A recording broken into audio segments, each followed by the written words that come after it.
Um, Hello and welcome to Who We Ood, an unofficial Doctor Who watch along podcast. On today's episode, we are not covering an episode on the TV. We're going to be doing a big finish. We're going to be doing Robert Sherman's Holy Terror. But before we get into that, I am here with my co-host Ben. How are you doing today, Ben? I'm doing all right. Been playing a lot of Minecraft lately, Mm, modded Minecraft specifically. what mods? I'm a existing mod pack, Mm, Meatball Craft. mm, never heard of it. It's it's one of those like 1,000 hour mod packs that are just like focus on dimensional exploration. Mm, Um, with a silly name. It's pretty fun. I mm. was just mining in it while listening to the Holy Terror. I've listened to a lot of Big Finish playing Minecraft. Minecraft is a perfect excuse to listen to some Big Finish because it's like you're not doing too much. You can just listen and just I have to play pause along. it when I'm, building machinery, Yeah. but But if just you're just getting mindless like mining. just mining, it's like it's fine. It's perfect even. Yeah. Uh yeah, recently I did my first like I never done we're having a blank on it. Um an HD shader pack or texture pack. Never done that for an old game before. I Mhm. decided to do that. I wanted to replay Arkham Asylum, the Did you Batman do like game. reshades or something? And they did like a somebody did an HD texture pack, and they did all the models and all like the textures. So I Oh, downloaded that, and it looks fantastic. Um, and there were also I downloaded like an AI like somebody I did the AI upscaling on the cutscenes, which doesn't look that bad, but it's like I guess there's nothing that really they can do. That's one of those examples of yeah. AI. It's like from a fan from perspective, it's okay. Yeah. Um, There's a balance, and the oh the people that make those kinds of texture packs, there's the realism versus like the original artistic yeah, vision, AI handmade. It takes some skill. yeah. Um, I still I'm still like we live in America. This is America if you can't tell by our voices. This is an American Doctor Who podcast. Um, so we we don't like get like the cool collection sets. We just get the basic boring Blu-ray sets in the most very worst sad. cases in the world. Um, They but get the like advantage cardboard ones though. that we get is that they come out and then very quickly, like a couple like two if you wait like 2 or 3 months, they get on sale to like 40% to maybe even 60% off. Yeah. So I'm Although waiting for that for season 13 and season 21, but, like, even then, I'm like, "I don't know, man." I have all of the collection sets up to that point, and I'm like, I those AI upscales that I've seen on Twitter and on YouTube look so bad. Even me as a hardcore Whovian, I'm like, I don't know if I should give them my money to support this bad behavior and just wait for them to actually do what they need to do for these sets because the non-AI versions of them look so good in comparison. I don't think they're gonna walk back what they already did. I mean, there's a chance maybe like because there's only so much AI can do with like the Yeah, black and white stuff. Like that quality is so bad if you run it through the AI, it's just gonna look horrendous. just you wait because they've done that with the classic Doctor Who footage, and it does not look good, Ben. I mean, it doesn't look I feel like it's right at the border of getting away with it for like season 12, but like Season 13, you mean? isn't 12 is the first one they did though. It looks fantastic. yes, season 13. For some reason I was thinking 11 was Tom number 1, Yeah. but no, I was miscounting Pertwee. Yes. Um Just I'm not correcting you. I'm just correcting you for somebody doesn't comment down below. yes, yes. Uh 13. 13 is not good, Yeah. but it's kind of passable. Like it's not the worst thing ever, Yeah. If you try and remaster, like, maybe the new restorations of, like, Dalek's Master Plan is okay, but, like, Yeah. if you run, like, some bullshit like Celestial Toymaker 4 Yeah. through it, it's gonna look like shit. Mhm. We'll see when that happens. But anyways, this is not a Blue collection set rant video. This is gonna be a podcast about the Holy Terror. Yes. Ben, give us those credits on the Holy Terror.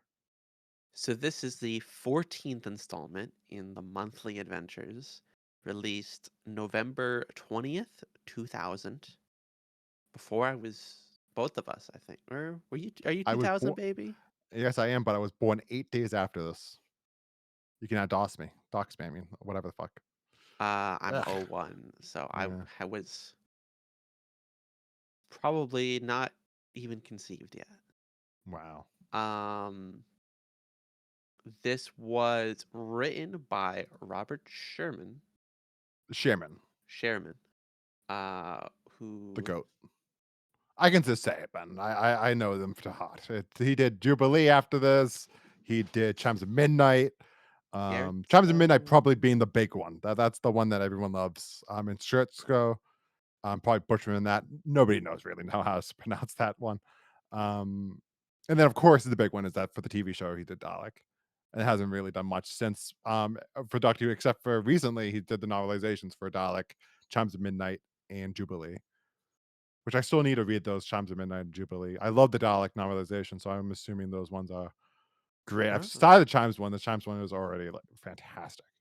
I But didn't I'm know a Big big Finish Robert had Sherman fan. novelizations. Just those two. And two stories that he did. Yeah. No, it's obvious that he enjoyed doing Dalek and was like, I want to do these again. And then he talked to like Big Finish and they were able to do that. Huh. But it also shows you like how much the Robert Sherman Big Finish plays are loved by the audience, that like those are the ones that are gonna get the Hmm. novelization treatment. Directed by Nicholas Pegg, Who, of course, who, is one of the Dalek operators on the New Who.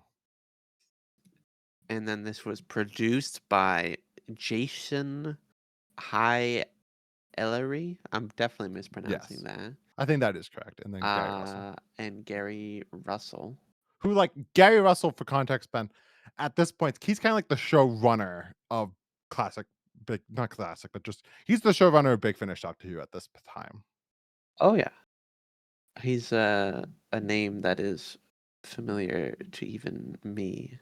Yeah. He's a very big in that, like, if we were saying, like, in the high importance of the Rodent years, his name is definitely up there. And then, like, Jason High Ellery is like, he's in charge of Big Finish. He's like, I think the owner of Big Finish. So he's the main guy. Yeah, I think that's basically it. I've tried to look at Doctor Who magazine for some behind the scenes of the story. I wasn't able to find one. They might exist. I was looking around like those months where this came out. The only real thing to say of for Doctor Who magazine I did find is that it was ranked the best Big Finish of 2000, which we will get to, of course, later on. So spoilers for that.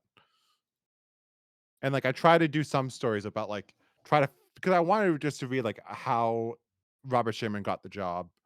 But basically, from what I've known from interviews and what I think I remember correctly is that he at this point was like a playwright. Um, and he was also in that sphere of like guys that were in like the clubs that were like Doctor Who fan clubs, basically. And somehow his name got put in the pool of like writers that people that were actual writers that were big, massive, mega fans. So then eventually when Big Finish got the license, he was one of like those guys where they reached out to, and that's why he's like you said, Big Four. He was like, "Is this the 14th story?" So it's pretty early on in Big Finish. Yeah. So is there a synopsis that we can pull from anywhere for this story? Yeah, I have the little description from the Big Finish website I can Yeah, what read. what did Big Finish say about Holy Terror? The TARDIS lands in a forbidding castle in a time of religious upheaval. The old god has been overthrown and all heretics are to be slaughtered. Obviously, it isn't the sort of thing which would happen there every day, just every few years or so. And when the Doctor and Frobisher are hailed as messengers from heaven, they quickly become vital to opposing factions in their struggle for power. But will they be merely the acolytes of the New Order, or will they be made gods themselves? An evil, destructive force is growing deep within the crypt, and the pair soon find out that they will be lucky to escape their new immortality with their lives. Wonderful Dun stuff, man. dun. Wonderful stuff. So Ben, before we get into what you thought, general thoughts, I just want to say I wonder. I'm really curious of like what was the brief they gave to Robert Sherman? Was it just like, hey, Robert, can you write a story about we just want you to write a story with Frobisher in it. And he's like, okay. And then he wrote this. This is his first one, right? Yeah. So it's not like it's but I'm just saying, like, just from the get that like brief description, it's not one of those ones where you're like, oh yeah, they totally were like, oh yeah, let's do a sixth doctor with the Brigadier, or sixth doctor with the Silurians, or like he straight off the bat, his first one is like this insane premise. Yeah. Their comic, I believe, companion, Yeah. predominantly Frobisher. And he was, I mean, based on the story, I feel like Frobisher was first, the rest second. It's not like, oh, who would be a good companion here? It's Yeah. like, we want to do something, a sidestep, grabbing Frobisher. And he was just like, "You know what would be really funny? What if this race thought that this talking penguin was a god, and then just showed the Holy Terror? Yeah, Was that the germ of the idea, and then that's how we got the Holy Terror?" probably. So, Ben, what did you think of the Holy Terror as your first time watch? Just for context, I guess. It's just I have listened to this multiple times before. I am a huge Robert Sherman fan. I think he's probably the best writer to have ever written for Doctor Who. So, like, I am going to into this as like a mega fan. So, Ben, You what really did you love think of? Dalek? That might be my favorite story of all time. Wow. And this is my favorite one of my favorite story he has written is probably Chimes at Midnight. Um, so we're gonna get to that when we do 8. Um, so what did you think of the Holy Terror? I thought it was very good, very funny. I laughed quite a few times, which I wasn't expecting to from a Doctor Who audio drama. But yeah, it's just this big pantomime. Really, really interesting conceptually. I think Frobisher was a delight. He kind of like Colin is does a good job, but I feel like Frobisher steals the show.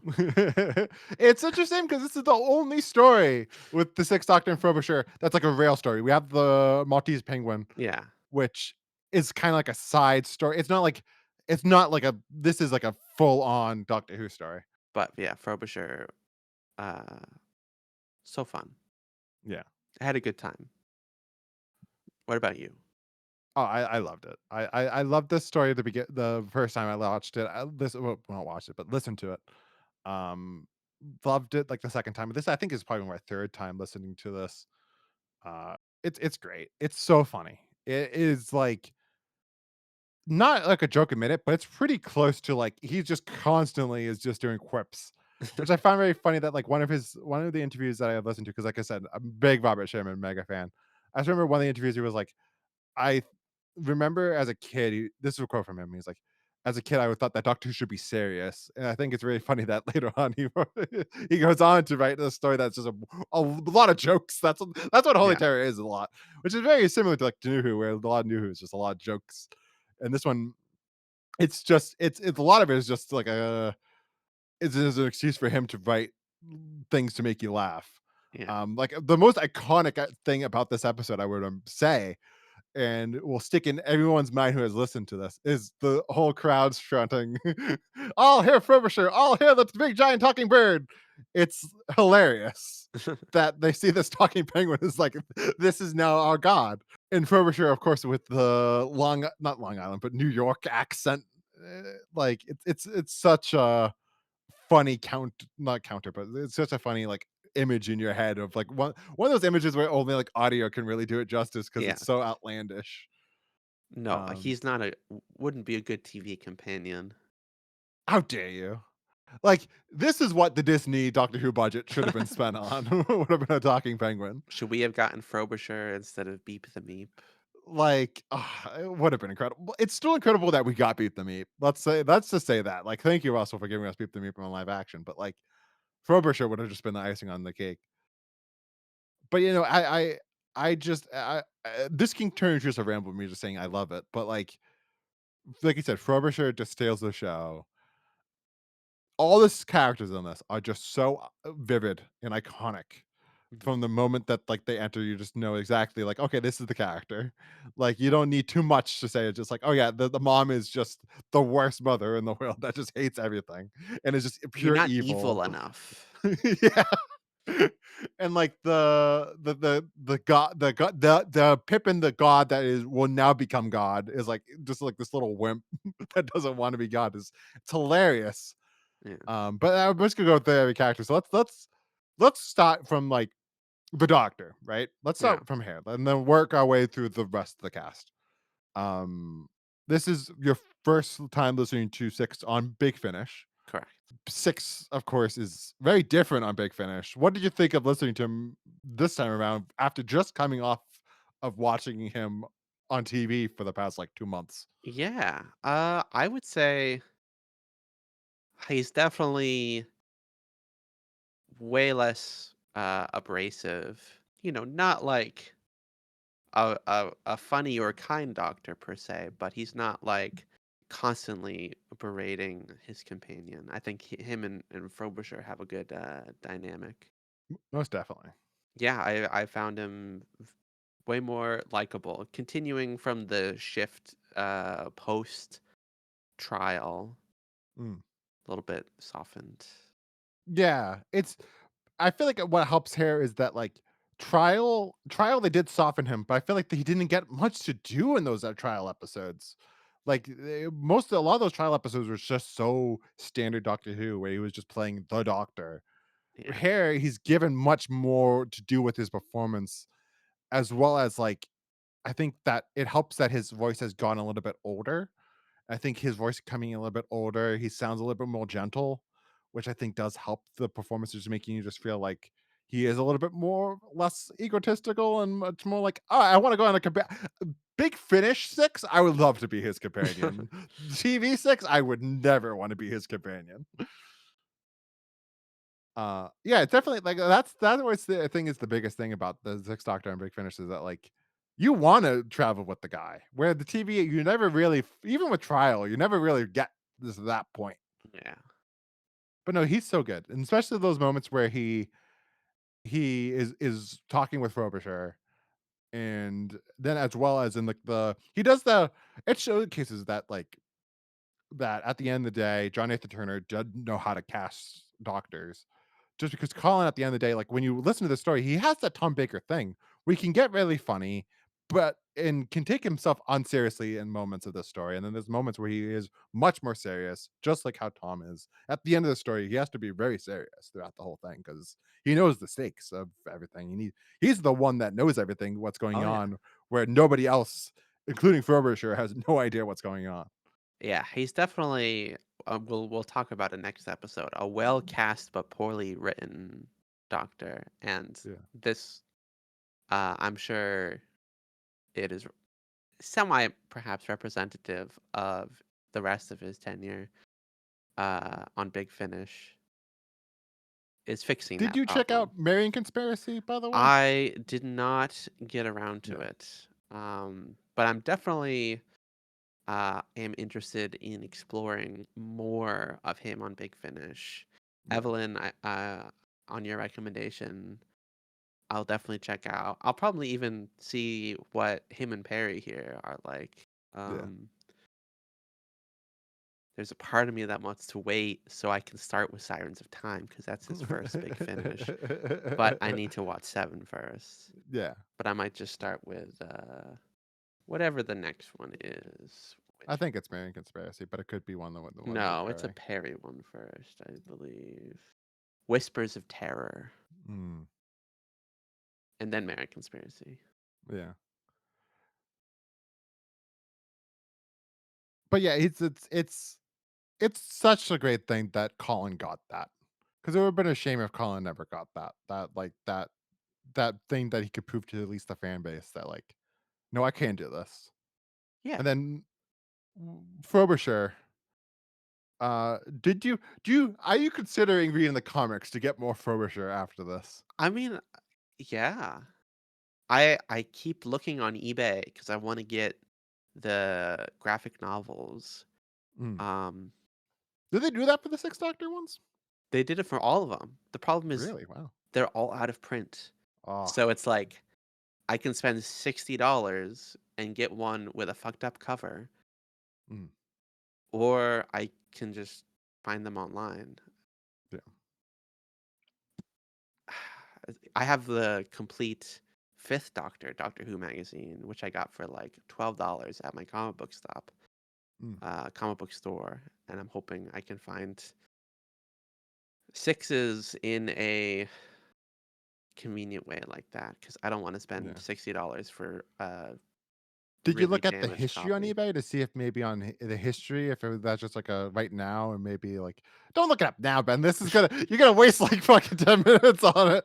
But like, I would recommend maybe looking at the history, because seeing like, uh, maybe I check there it is every history of few, people. like once a month. Yeah, I don't have it because like there's a chance. saved like I Yeah, have for Lung Barrow. I have notifications on for that. yeah. Just because the first um No, dear listener, I just wanted to let you guys know that Ben messaged me the other day and was like, "Cam, you don't understand. There's a copy of Lung Barrow that's online. It's like 100. It's only $150 instead of 300." I'm like, "Yeah, but I don't know if I don't know if I want to spend that much money on a book." it's more than I would want, but Yeah, if you, the person who works full time and yeah, has more disposable income, yeah, maybe wants it for half the regular price, I'm yeah, giving you that opportunity before someone else snatches it. yeah. But like, Um, to be honest, yeah, I did offer the guy, like, it was like $80 plus the shipping, which was like another 25, to see if like I could get it to be I could only spend $100. He did not take it. I always hate that very in eBay, those people that's like, let's do it. I'm gonna accept offers, and then you give them an offer, and they just don't they never accept the offer. Even though I yeah, I say that after halving his offer. I mean, At least give me a counter offer. Let me know what you're thinking. there are definitely people. I definitely I had a little bit of a stint of buying Doctor Who books on eBay, and Yeah. there are absolutely times like I'm making an offer that's like 90 or 95% of your asking price, and they say no, no counter offer. Yeah. Why even have that as an option if you're not gonna barter? Yeah. But anyways, this But is an eBay podcast. no, But yeah, Frobisher in this story, it's one of those ones where I think a lot of people on the fandom wishes that they did more Frobisher after this, which you would think at the end of the day, they would be like, don't do Frobisher. He's such an outlandish companion that like sometimes where when Doctor Who gets a little bit more weird, the fandom kind of says, no, we want like our Doctor Who to be more grounded. But this is a case where it's the most outlandish thing possible. This alien shapeshifter that takes form as a talking penguin in a New York accent. It's like you can't get more outlandish than that, but for some reason, especially in the Holy Terror, it just works. I can't speak on to Frobisher as a comic book companion just because I had never read the comic books. But if he's anything like he is yeah. here, he must be wonderful with Colin. The question I came to mind is he like he's like a shapeshifter, but is he Yeah. stuck as a penguin or does he just like it? He still has like this story. If we just take what the story has, right? This story literally shows us that he still has the powers of shapeshift because whenever he makes his nose be correct to the Oh yeah, statue that they make. yeah. So maybe he just likes being a penguin. And I love the beginning of this story where he's like he has like the holograms or whatever, like it's kind of Hardest like the Doctor generated Who's fish. holodeck basically in Star Yeah. Trek. And he's catching fish.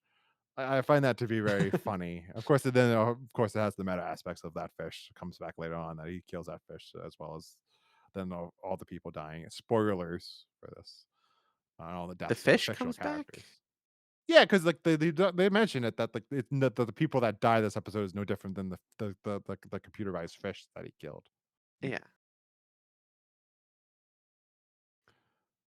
But but yeah, and then like the best bits of the story with Frobisher is when, like I mentioned before, when he's when they say he's a god. Were you laughing a lot when he became god of these people? Oh, yeah, I had a good chuckle. Uh and like I love that moment in this when they do the assassination, which of course they set up earlier the story that they have to assassinate the god. And then they do the assassination, but this time they're going to use real bullets because the doctor said that they should use real bullets after the first time, and then they go ahead and shoot Frobisher, and then they cut to the doctor, and I love that they cut back to it, and then he's fine. He does have a little middle moment there where he does actually believe, what, maybe I am a god. Yeah. Like very funny stuff. Yeah. I mean, I thought it was funny, like, minute 1 or 2 or whatever it is, the whole, like, uh, we start with the previous, uh, God King dying and all these Yeah, heretics. "Do you repent?" "Well, yeah, I guess I do." "Well, okay. Never mind. Forget all this torture that we had yeah. lined up. Here's your notarized slip saying you No, repent." no, the best Like thing about that is, "Here's your blue receipt, and here's your pink receipt. Save the blue receipt for this, and if you lose copy of the pink receipt, here's the pink receipt." It's like, that bit is always what Yep. gets me. Yeah, yeah, yeah.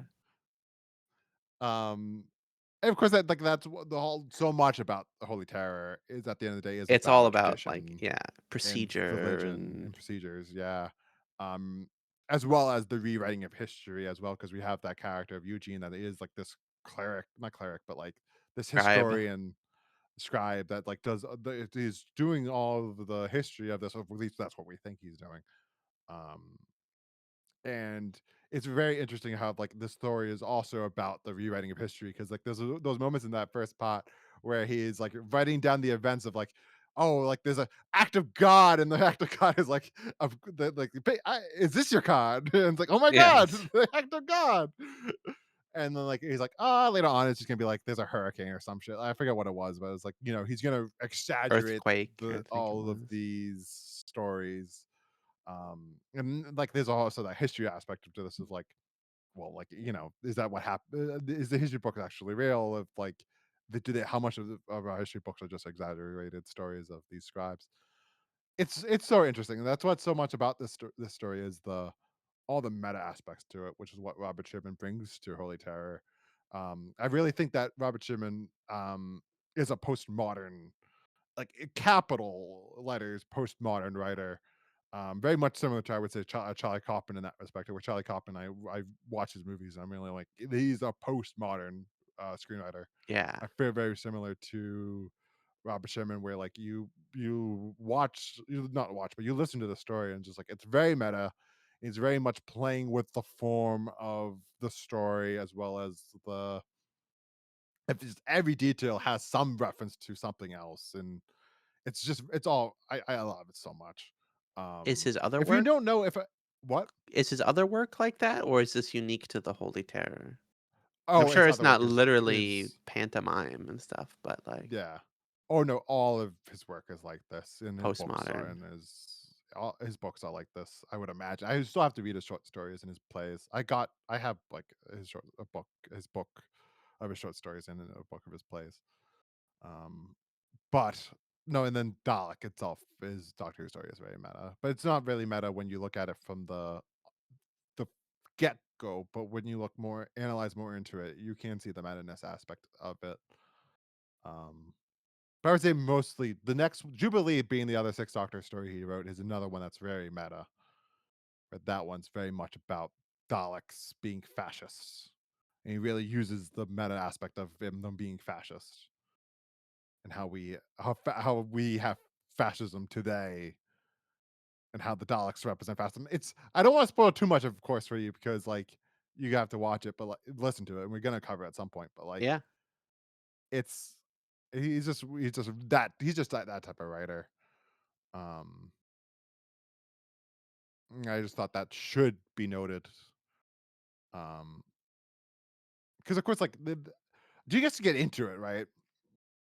This story it has that meta aspect to it of the religion, right? The so much of this story is about religion and how if is religion good or bad for us to have faith in something, even if like that faith isn't real.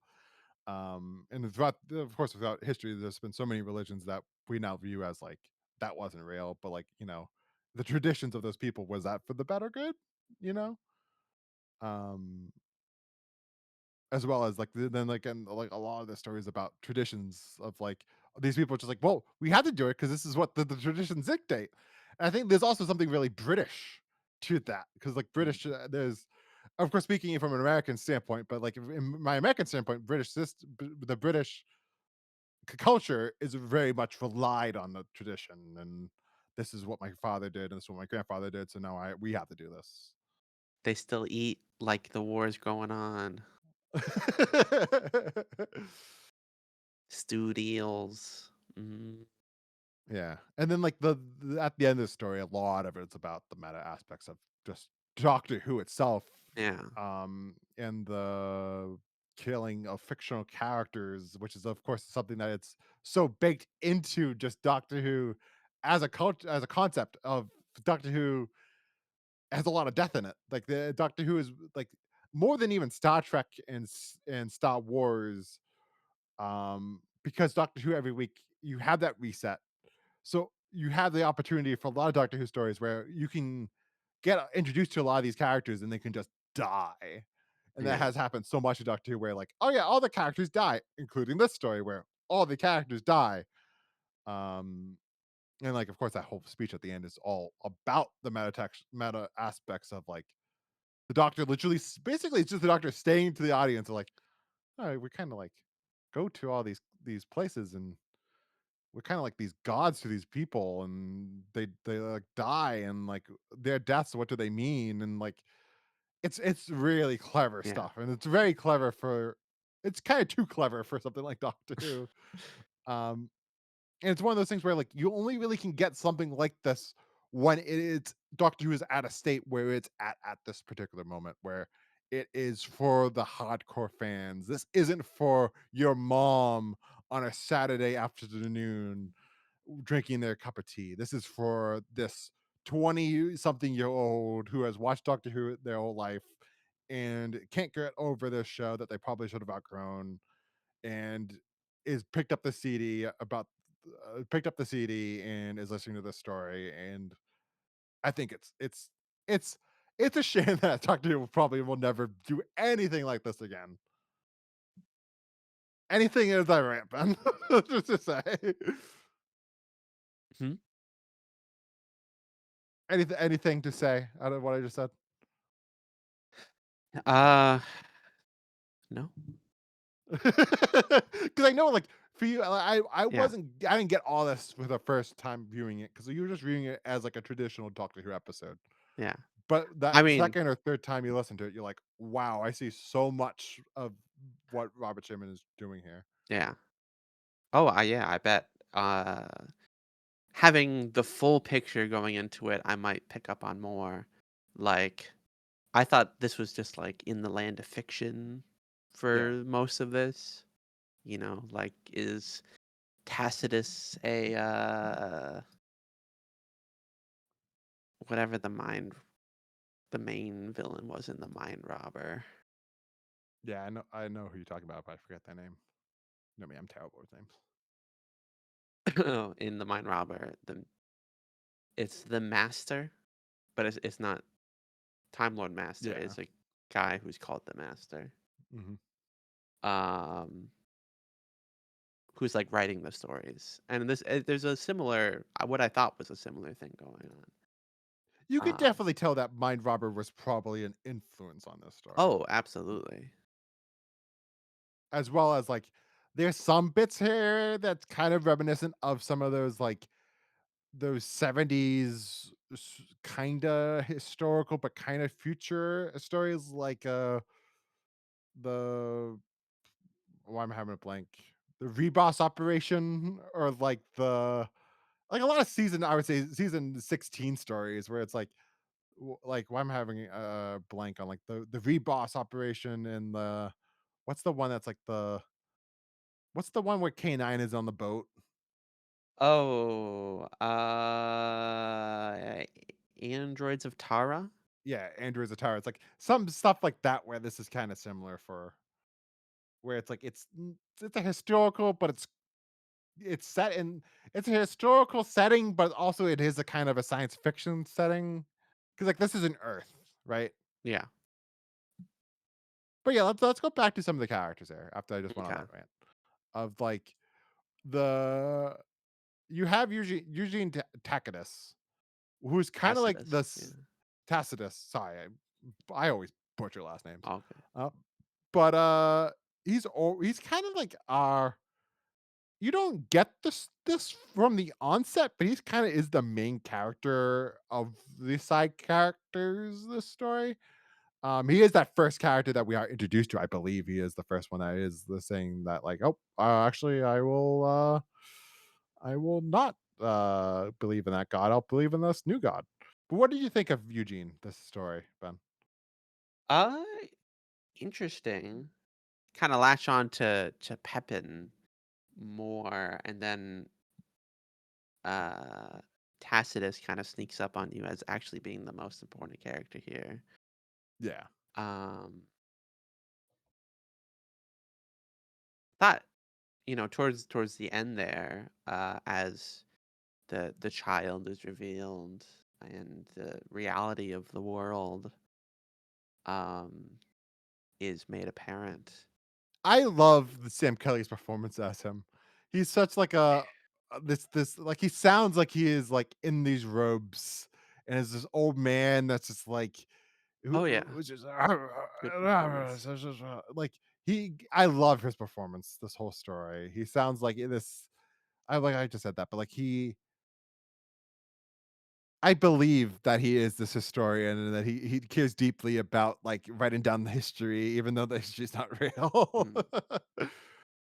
But I love that scene in particular where the doctor, is taken to his room of where it's filled of all the books of all of history, and man, I love the one line where he's like, the doctor, like, does, something where, like, like, hits something and, like, he ruins a book, and, he says, "I gotta put the sum of all human knowledge to some use." Oh, no, no, no, I remember the Oh, context he's now. using it It's to like like prop up a table, like fix yeah, a he's using wobbly it to prop up table. a table, and he's just like, "Gotta put all of the sum of history to some use." It's like, that line is just so hilarious to me. That, like, this concept of just like, we gotta do something about this." And then, like you said, the next other big one is the king or, emperor god Pepin. What did you think of Pepin this episode? Fun. Kind of a wimp who's breaking the Yeah. tradition, and everybody hates him for it. Um, has a good dynamic with Frobisher, I think, kind of Yeah. gassing him up. Maybe I am a god, you know. Um, No, it's Got a very good funny when, like, voice for the like soft spoken, spineless kind of guy. yeah, I would say that about every single performance in this story is that they perfectly casted this story of like every voice sounds like exactly how that voice should sound like. Um, but yeah, I would agree that like he's really good when he's with Pippin, and like Pippin's trying to encourage him to be a good god, and then it turns around to be like, oh wait a minute, Pippin, you are a god, you are the god, and then he's just like, oh god, and then he talks him into it. Then he's like I said, Pippin. I mean, that's why. Then I'm like, Robert's just like, what maybe I am a god. And it's just like it's so great. And I love his dynamic with his wife and his mother. It's just like it's just so good. Yes. Particularly I would say that first part where he is like telling the audience like, "No, you don't understand. I'm not a god," and like, "But you're not a god, so then we have to kill you now." It's just like, but well, like it's great. It's really funny, just like almost entirely of the story. It's hilarious and very clever.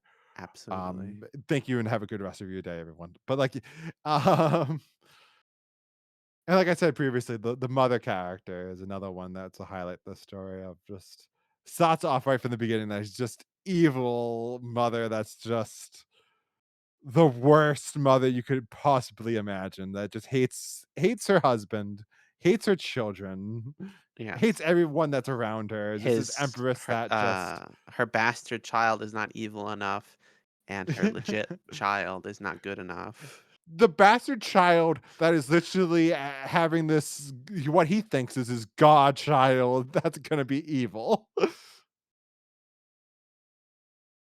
I mean, the whole thing is like he wants the child to like teach him or something. Yeah. As well, this man that goes so far to like cut out his servant's tongue so he doesn't speak to his child. He's Not not evil evil enough then. enough. Nope. It's so good. And then as well as the his wife is also hilarious. That his wife is very much like, of course, has those parallels to his mother of just very evil and just uh wants to be the ruler of everyone.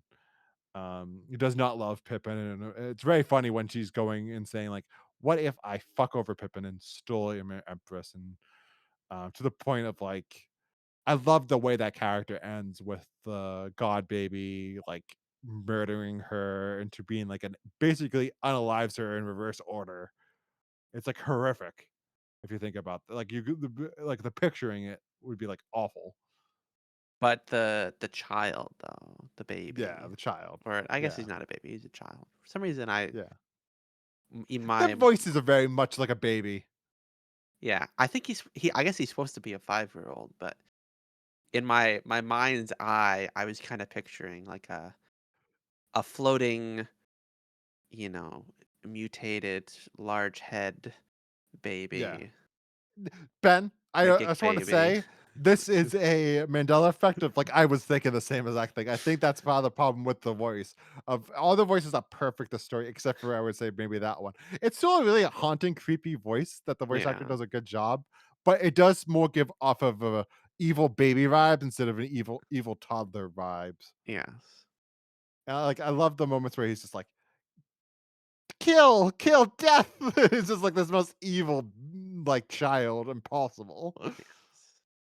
Are This you my child god. father? Yeah. It's only it will be me and my father.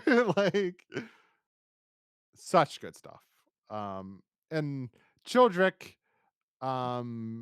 is another character that's really good this episode. The voice actor that voices him gives off a really much like a classic evil performer voice. Would you not say so? Yes. Excellently casted. Again. Like, you believe that he's just like this hideous, evil bastard child that like just is just pure, just I want to screw up everyone in the world. Yeah, and the child is just, it's such the it's it's creepy and funny and like a little bit haunting. It's there's a lot of things, a lot of adjectives you could give the Yes. godchild.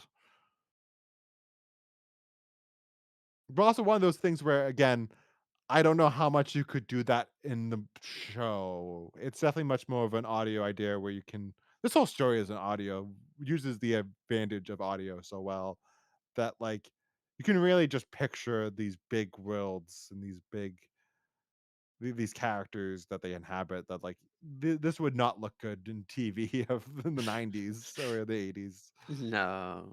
Probably not. Especially with the performances of however J&T would have got to perform them.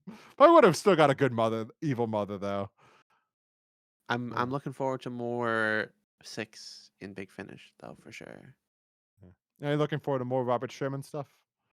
Yeah, it's a strong it's a strong introduction. Okay. I'll probably check out Maltese Penguin from him Yeah. and Frobisher.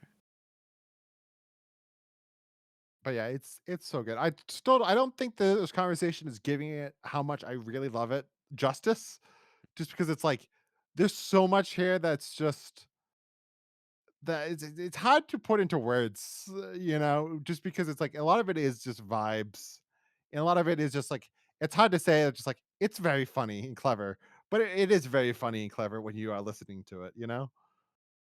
Like you can definitely tell that this is a good script. You Oh, know, yes. while listening to it, it's not your average Doctor Who script. You can definitely tell, like I said before, they got somebody that has a a screen, not screenplay.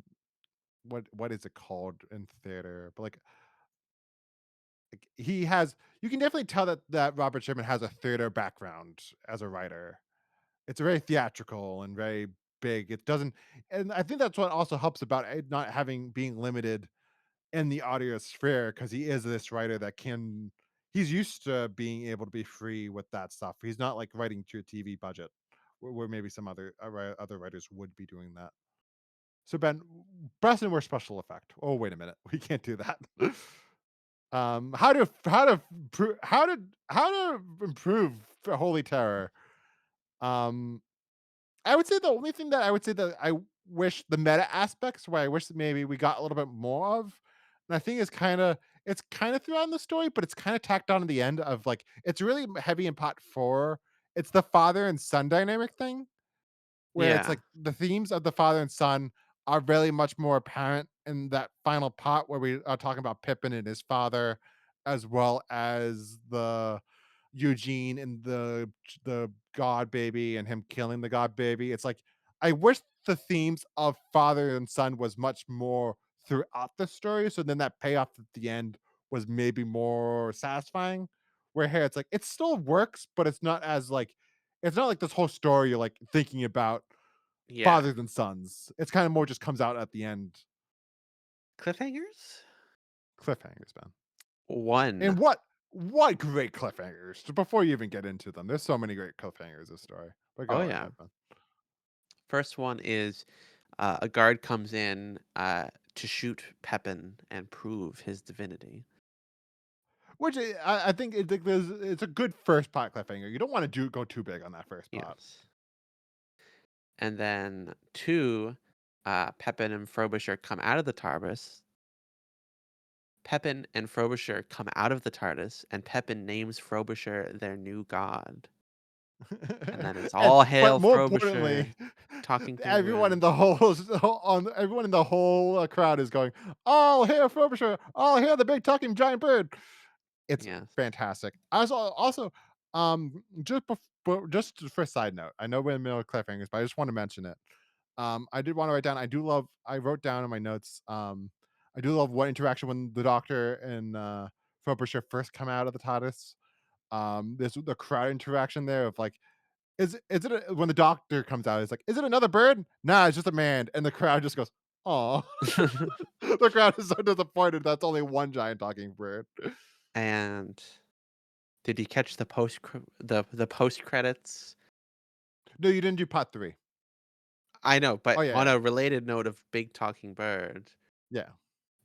the there's like a bonus track at the end of like a little song, All Hail Frobisher. That was funny.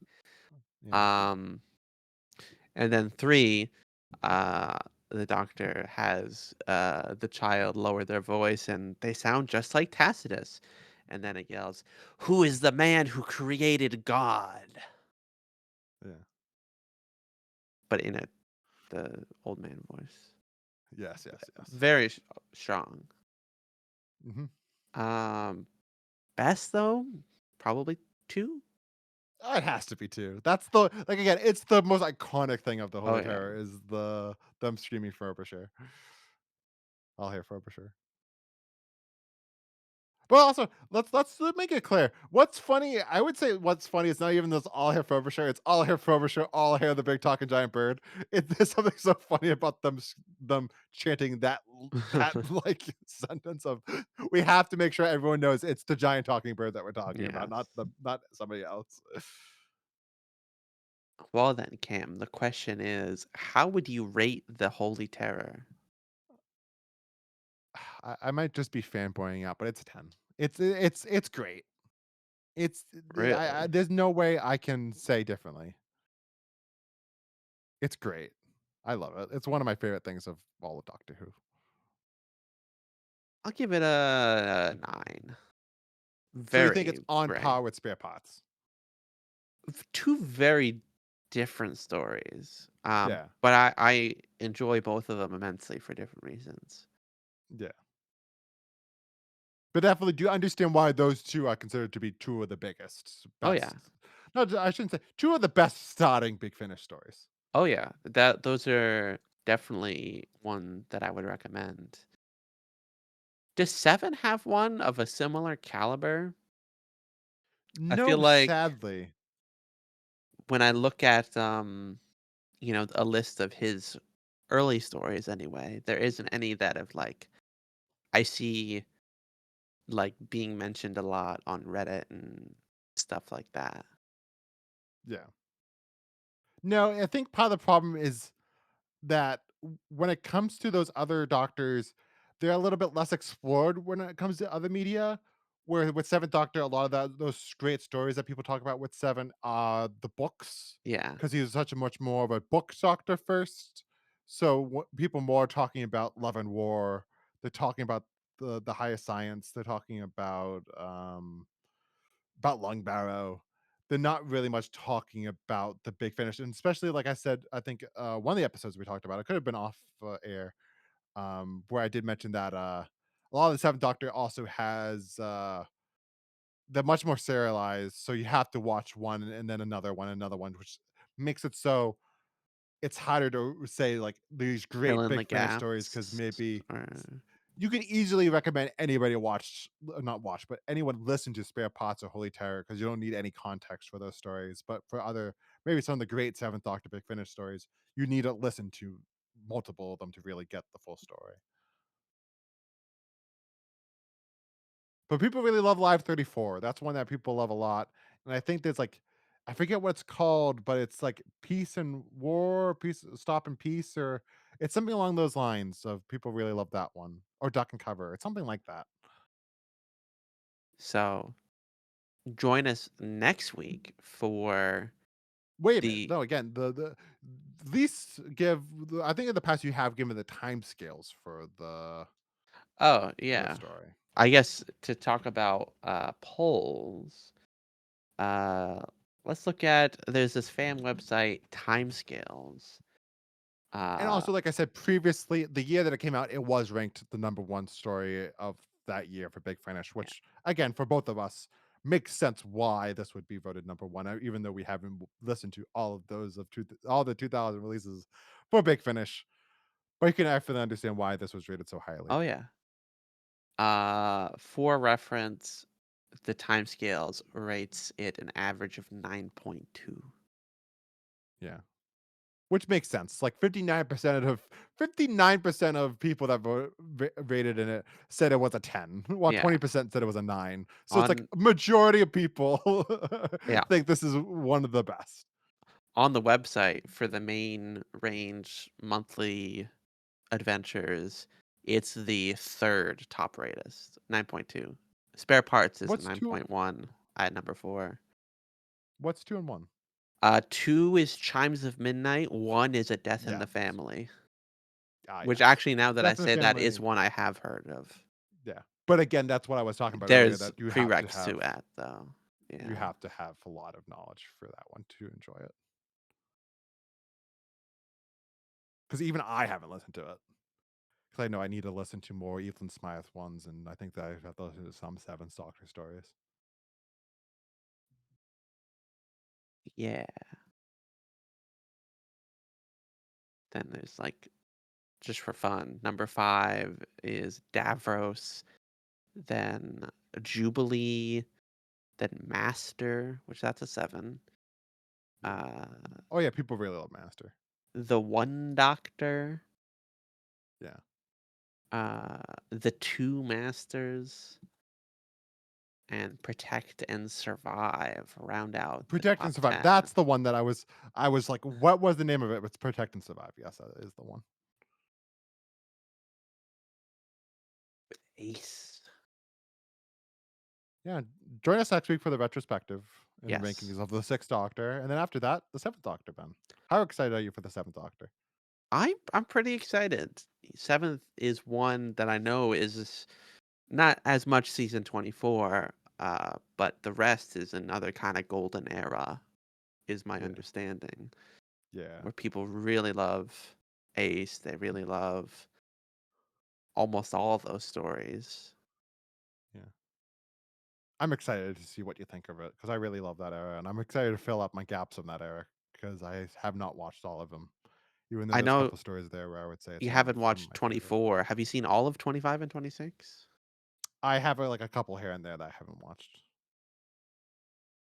I have to watch. I have never seen Silver Nemesis or Happiness Patrol, and I never seen Ghostlight. So that's what I have to look forward to. Happiness Patrol is 24, I think. Am That's I? 25. Oh, yep, you're right. I've seen pictures of that. That looks trippy.